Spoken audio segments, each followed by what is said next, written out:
Guys రీసెంట్గా మన Balayya lead యాక్టర్గా వచ్చిన డాకు మహారాజ్ అనే మూవీ థియేటర్స్లో రిలీజ్ అయింది కదా. అయితే నేను ఆ మూవీని జస్ట్ ఇప్పుడే చూడడం అయితే జరిగిందండి. సో ఈ వీడియోలో మనం ఏంటంటే అసలు ఆ మూవీ ఎలా ఉంది ఏంటి అనేది డిస్కస్ చేద్దాం, ఓకేనా. అయితే ఇక్కడ ఫస్ట్ ఆఫ్ ఆల్ ఈ మూవీలో స్పాయిలర్స్ లేకుండా బేసిక్గా స్టోరీ లైన్ ఏంటి అనే విషయానికి వచ్చినట్లయితే గైస్, తాగడానికి నీరు కూడా లేని చంబల్ అనే ఏరియాలో ఉండే ప్రజల్ని బలవంత్ సింగ్ ఠాగూర్ అనే వ్యక్తి బాగా ఇబ్బందులు పెడుతుంటాడన్నమాట. సో దానివల్ల ఈ చంబల్ అనే ఏరియాలో ఉండే ప్రజలంతా కలిసి సీతారాం అనే వ్యక్తి దగ్గరికి వెళ్ళి వాళ్ళ బాధలను అయితే చెప్పుకుంటారు. అయితే ఇక్కడ ఏంటంటే గైస్, వాళ్ళు సీతారాంని కలిసిన తర్వాత అసలు ఏం జరిగింది అండ్ సీతారాం కాస్త డాకు మహారాజ్గా ఎలా మారుతాడు అనేది మనమైతే మూవీలో చూడాల్సి ఉంటుంది. సో మొత్తానికి అర్థమైంది కదా స్టోరీ లైన్ ఏంటి అనేది. అయితే ఇప్పుడు ఈ మూవీ ఎలా ఉంది అనే విషయానికి వచ్చేసినట్లయితే గైస్, మూవీ అయితే పర్లేదండి, బాగానే ఉంది. అండ్ ఇప్పుడు ఈ మూవీలో నాకు కనిపించిన ప్లస్ పాయింట్స్ ఏంటంటే, దీని డైరెక్టర్ బాబీ గారు ఎంచుకున్న స్టోరీ లైన్ అయితే కొత్తదేం కాకపోయినా సరే దాని way of narration and screen play మాత్రం పర్లేదు, బాగానే ఉన్నాయి. దీనికి తోడు డైరెక్టర్ బాబీ గారు ఇందులో మన బాలయ్యని మహారాజ్, నానాజీ, సర్కార్ సీతారాం ఇలా త్రీ డిఫరెంట్ క్యారెక్టర్స్లో చాలా బాగా చూపించారు.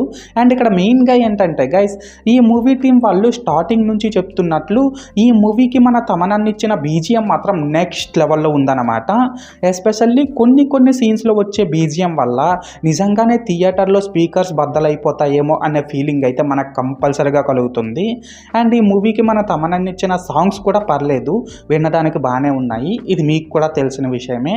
ఇంకా యాక్టర్స్ విషయానికి వచ్చేసినట్లయితే మన బాలయ్య ఎప్పట్లాగానే త్రీ డిఫరెంట్ క్యారెక్టర్స్లో తన మాస్ అండ్ క్లాస్ ప్రెజెన్స్తో దున్ని పడేశాడనే చెప్పాలి. అండ్ ఈ మూవీలో తన గెటప్స్ అన్నీ కూడా తనకు చాలా బాగా సెట్ అయినాయి అన్నమాట. అలాగే ఇందులో మన బాలయ్యకి పోటీగా విలన్ రోల్ ప్లే చేసిన బాబీ డియోల్ గారు కూడా విలనిజంని చాలా బాగా పండించారన్నమాట. అండ్ ఇందులో యాక్ట్ చేసిన ప్రతి ఒక్కళ్ళు కూడా లైక్ సైన్ టామ్ చాకో గారు, చాందని చౌదరి, ప్రజ్ఞ జైస్వాల్, ఊర్వశి రౌతల, శ్రద్ధ శ్రీనాథ్ ఇలా మిగతా యాక్టర్స్ అందరూ కూడా పర్లేదు, వాళ్ళ క్యారెక్టర్స్కి తగ్గట్టు వాళ్ళు బాగానే పెర్ఫామ్ చేశారు.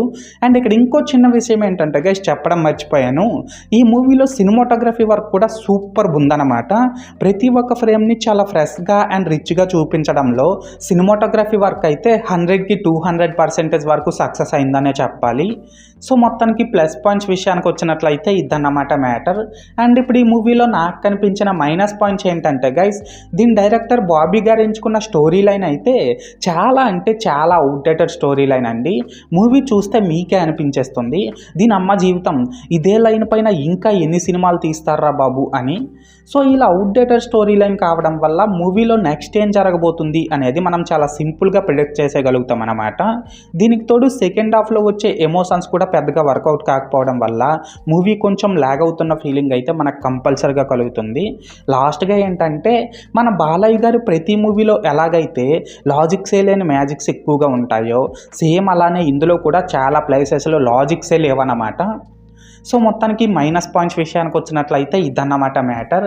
అయితే ఇక్కడ ఓవరాల్గా ఏంటంటే గైస్, ఈ డాకు మహారాజ్ మూవీ బాగుందా బాగాలేదనేసి అంటే నేను ముందు చెప్పినట్లు పర్లేదండి, బాగుంది, నాకైతే నచ్చింది. అండ్ నేను ఈ మూవీకి 5కి 3 రేటింగ్ ఇస్తున్నా. సో మీరు కూడా ఒకవేళ ముందే ఈ మూవీని చూసేసినట్లయితే మీరు ఈ మూవీకి ఎంత రేటింగ్ ఇస్తారో అది కామెంట్ సెక్షన్లో చెప్పేయండి. అండ్ అంతేకాకుండా మీరు ఇంకా మన ఛానల్ని సబ్స్క్రైబ్ చేసుకోకపోతే వెంటనే సబ్స్క్రైబ్ చేసుకొని వెంటనే ఆ పక్కనే ఉన్న గంటను గట్టిగా కొట్టేసి నన్ను కొద్దిగా సపోర్ట్ చేసేయండి. ఏమంటారు, చేస్తారు కదా. This is Lokesh signing out. జై హింద్.